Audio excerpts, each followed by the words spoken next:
Magandang umaga po sa inyong lahat.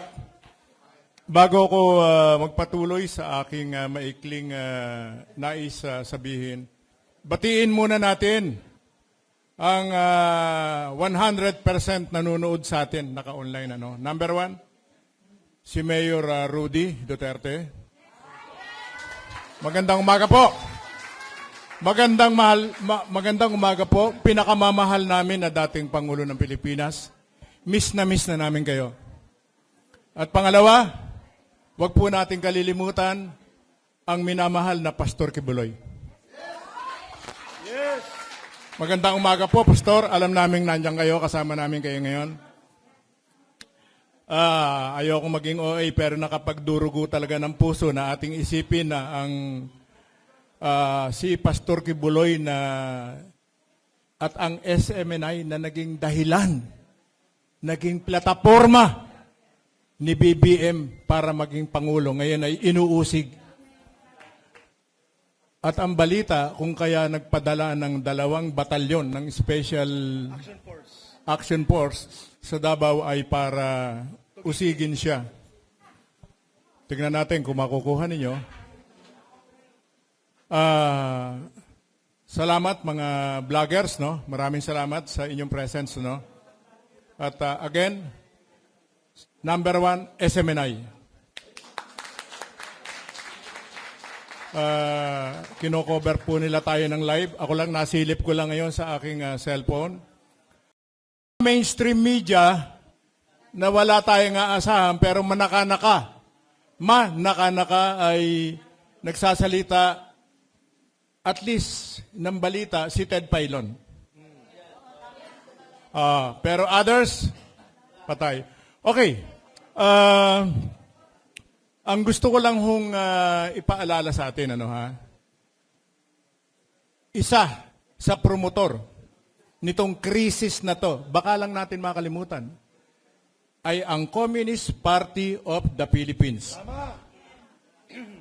Baka lang nalilibang tayo, sapagkat yun pong 3 komunista sa Kongreso, ang unang-unang kinausap ni Speaker Romualdez at kinasabwat para ilunsad itong krisis na to patungo sa People's Initiative. Wag po natin kalilimutan, sapagkat ang unang-unang ginawa ng 3 komunista sa Kongreso ay nung kanilang inusig yung budget ni Vice President Sara. Diyan po nagsimula yan. Excuse me. Yan po ang simula niyang kasaysayan ng gulo na yan. At hanggang sa umabot na sa ganitong kalagayan. Subalit, ang gusto kong sariwain sa inyo, nung pong panahon ng martial law at nung panahon na inilunsad namin yung Marcos oust movement, no? Nung aming nilunsad yan, during the 70s, no? Yung Communist Party of the Philippines ay nangunguna dyan. Nangunguna po sila. Matapos na bombahin ng CPP-NPA ang Plaza Miranda. Yes. Meron bang hindi nakakaalam nun? Alam po ba ninyo yun, mga kabataan? Ngayon, bakit wala sila?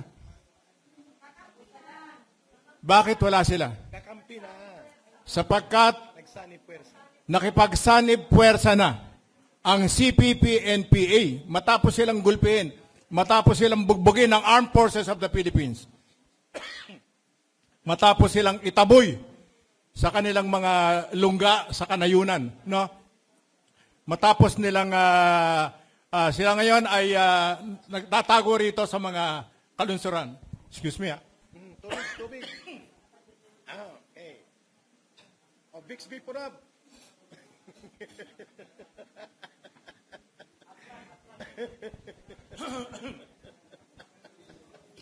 Thank you. Yun po ang aking ang laman ng aking gustong ipaabot sa inyo. Wag po natin kalilimutan ang partisipasyon ng mga komunista dito sa kaguluhan na to. dito sa kaguluhan ito.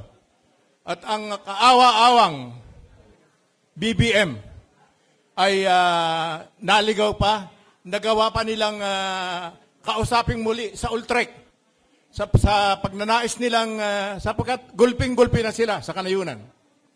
Ang mga saksi rito, nandyan si kasamang monks, no?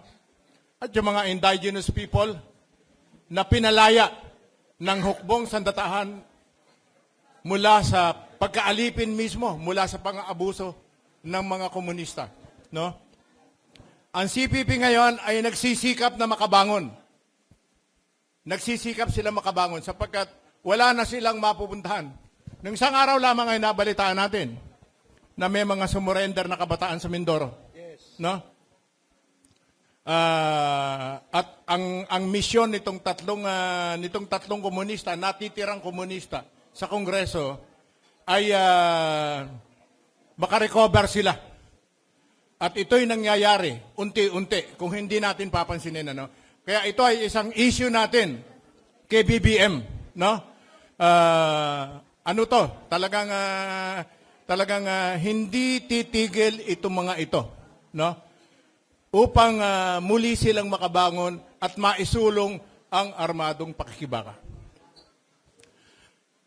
Hindi ko na po kahabaan at yun ang aking nais na bigyan pansin, bigyan diin. Na baka nakakalimutan natin, ang CPP-NPA ay kasabwat ng kaguluhang nangyayari dito. Kasama sila rito. At may pananagutan sila rito sa mga krisis na to. Sa halip na makasama natin sila sa paniningil sa gobyerno, nasaan na yung 20 pesos na bigas? Nasaan na yung mga karapatan? Bakit hindi na nakakapagsalita ngayon na sila yung dati dapat kasama nangunguna dito?